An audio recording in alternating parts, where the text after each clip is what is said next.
શું ગંગા જેવી પવિત્ર ગણાતી કુંભની દીકરી મોનાલિસા લવ જિહાદના જાળમાં ફસાઈ છે? પ્રયાગરાજના પવિત્ર મેળામાં રુદ્રાક્ષ વેચીને કરોડો લોકોના દિલ જીતનાર કુંભગર્લ મોનાલિસાના લગ્નએ હવે એક નવો વિવાદ છેડ્યો છે. એક તરફ પિતાની લાચારી અને પરિવારનો ભારે વિરોધ હતો તો બીજી તરફ ફરમાન નામનો પ્રેમ. ગંગા કિનારેથી વાયરલ થયેલી આ હિન્દુ છોકરી છે કેરળ પહોંચીને ત્યાં પોલીસ પ્રોટેક્શન માંગીને મંદિરમાં નિકાહ જેવી સ્થિતિમાં લગ્ન કરી લીધા છે. લોકો હવે સવાલ ઉઠાવી રહ્યા છે કે શું આ માત્ર 6 મહિનાનો પ્રેમ છે કે પછી આવી રીતે કોઈ ફસાવાનું મોટું કાવતરું છે. પિતા પોતાની દીકરીને બચાવવા માટે કગરતા રહ્યા પણ મોનાલિસાએ પરિવારની મર્યાદા નેવી મૂકીને વિધર્મી યુવકનો હાથ પકડી લીધો.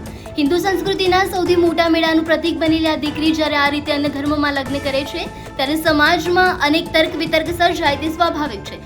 શું આ ખરેખર પ્રેમ છે કે પછી લવ જેહાદનો નવો કોઈ શિકાર? તમારું શું કહેવું છે?